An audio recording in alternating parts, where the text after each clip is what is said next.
Muy buenas, estamos en la librería Rodríguez para presentar el libro Caireles de Oro de Pascual Millán con su protagonista Guillermo Villafín. Buena, Muy buenas. un placer.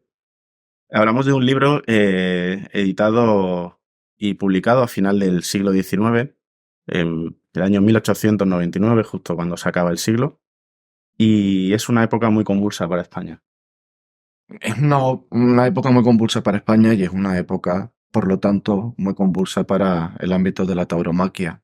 Pascual Millán va a escribir, inscrito en ese contexto literario que tenía que ver con el decadentismo del siglo XIX, de finales del siglo XIX, producido por el desastre del 98, y de alguna manera también en contacto con ese ámbito literario del regeneracionismo, ¿no? Pascual Millán se va a preguntar qué es España o qué fue España y qué podemos aspirar de este país. Entonces, Paco Millán y sobre todo la obra Caireles de Oro va a estar en constante diálogo con la que fue el contexto histórico de la España del momento y ahí reside buena parte de su interés historiográfico. Volviendo un poco a estos autores del siglo XIX, muchos son críticos musicales, muchos son críticos de ópera, ¿no? Es que el momento de la expansión de la ópera. Eh, ¿Por qué ese contexto cultural acaba desarrollando esas dos vertientes de estos autores? Bueno, yo creo que aquí la pregunta fundamental es qué pasa con los toros y la ópera, ¿no? Y cuando nos hacemos esa pregunta, nos damos cuenta de que tanto los toros como la ópera probablemente sean una de las manifestaciones artísticas que de mejor manera alcanzan la experiencia estética de lo sublime. Los toros más que la ópera, los toros son bastante más sinceros, en tanto que la muerte se produce de manera real, pero a ello también aspira la ópera y digo lo sublime como lo podían definir los pensadores del siglo XIX, es decir, ese acercamiento a la muerte y que en ese acercamiento hay un punto de placer estético, ¿no? Entonces yo creo que eso sería lo fundamental. ¿Qué pasa entre los toros y la ópera? Afirma en el prólogo que hay en Italia ese desarrollo de la ópera se puede llevar paralelamente al desarrollo de la tauromaquia.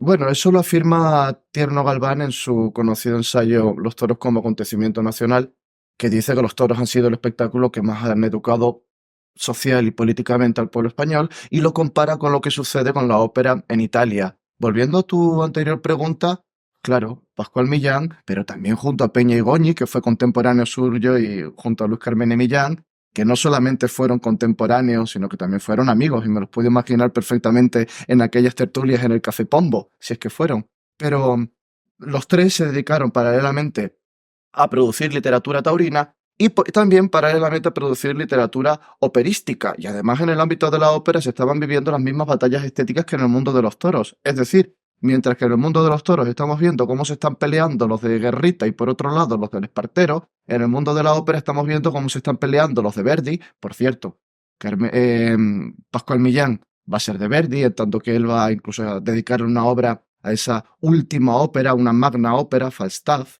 y Peña y Goñi, sin embargo, va a ser de Wagner, ¿no? Y se van a plantear también en el ámbito de la ópera las mismas batallas estéticas. ¿Cómo tenía que ser el Madrid de aquellos años? El Madrid de aquellos años tendría que ser, como todo el siglo XIX español, un caos absolutamente convulso.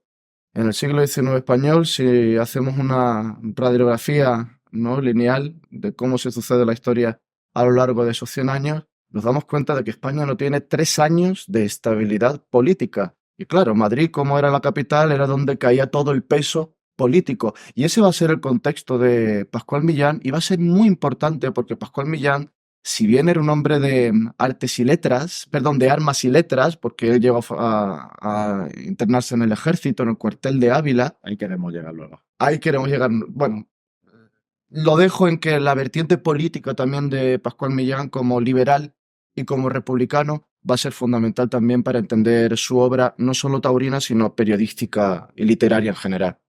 Pues hablando de eso, ¿quién es este personaje? Que era un militar, fue político, un exiliado, un escritor, un periodista. Todo lo que has dicho, todo lo Pero que has ¿quién era dicho. Pascual? Pascual Millán nace en el seno de una familia acomodada y como, bueno, eso le permite en el siglo XIX acceder a una educación exquisita de la cual hace buen alarde su literatura. Pascual Millán, ya como te comento, tiene esa epifanía quijotesca de dedicarse a las armas y de muy joven ingresa en el ejército, pero al poco tiempo se va a dar cuenta de que el ejército español de aquella época, y era verdad, era absolutamente corrupto a nivel de mando, a nivel político, y de él va a surgir esa especie de nueva epifanía que será dedicarse a la política. Una opción que le costó el exilio en varios momentos de su vida. De hecho, él muere en Bayona.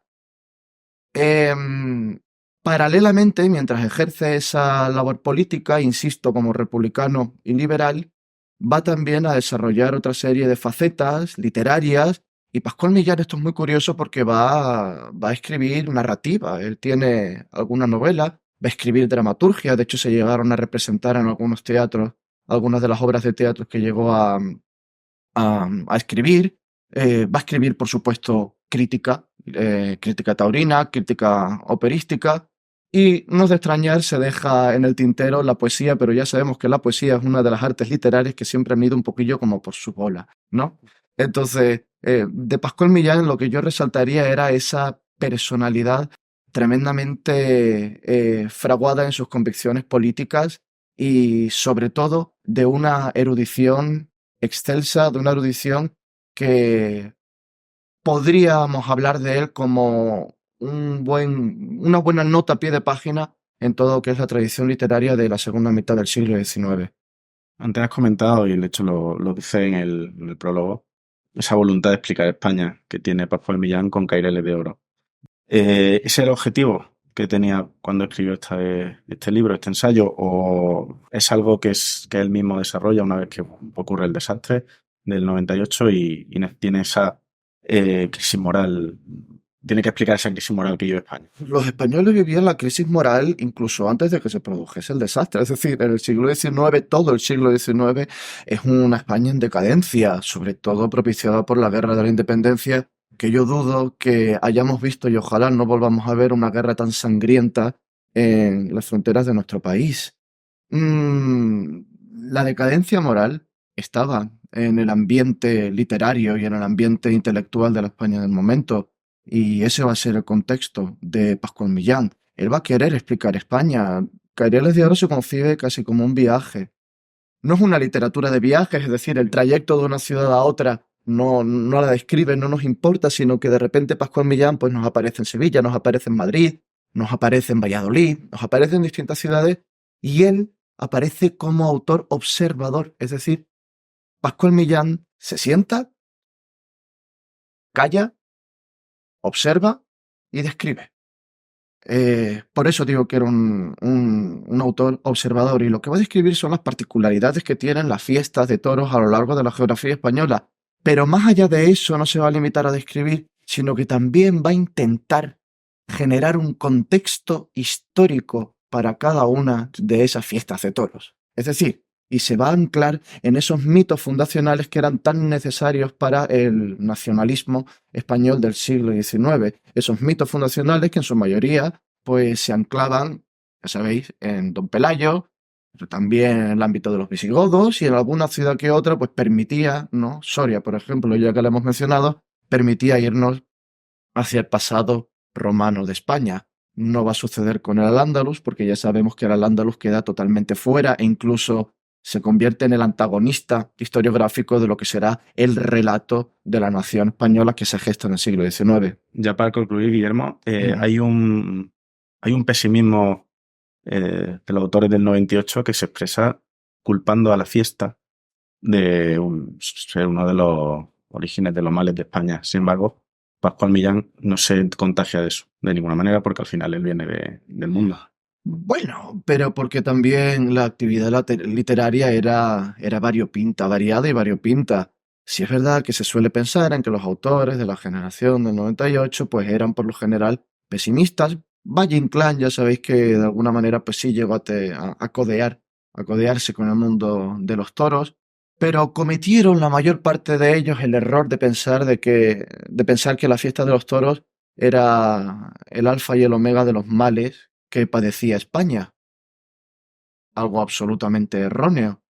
La siguiente generación será muchísimo más sosegada, la generación de Ortega y Gasset y de Ramón Pérez Ayala, que comenzarán a pensar en los toros de una manera diametralmente distinta. Los toros empezarán a ser el reflejo de la sociedad española, pero no lo entenderán desde ese punto de vista tan pesimista. Pero sin embargo, claro, vamos a tener toda una serie de autores, lo hemos mencionado, a Pascual Millán, a Peñigoñi y todos estos críticos taurinos, que sí, que van a dedicarse a su labor literaria, a su labor política, pero también a su labor taurina y a su labor crítica taurina. Pascual Millán escribió obras importantísimas y yo creo que incluso podríamos plantearnos sobre la mesa, quizás esté diciendo algo que no debería, pero a mí se me antoja muchísimo poder tener en el futuro una edición de su magnífica obra sobre la Escuela de Tauromaquia de Sevilla, que va a ser eh, quizás la primigenia, ¿no? Que se preocupe por investigar sobre la que fue la primera escuela de tauromaquia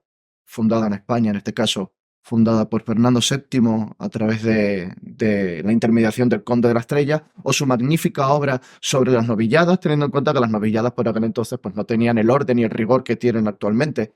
En general, la obra taurina de Pascual Millán es interesante por ácida, es interesante por crítica, y es interesante porque refleja muy bien los valores de su contexto social y político. Pues con esto, Guillermo, yo creo que hemos acercado al público a esta obra fundamental y esperemos que Y todo el mundo y ojalá se interesen, y no empiecen por solamente en esta, aquí y lleguen a que otra y lleguen empiecen a otra y por un donde día haga falta, acaben con una. pero que les llegue en algún momento porque vale la pena. Pues nada, muchas gracias. Muchísimas gracias.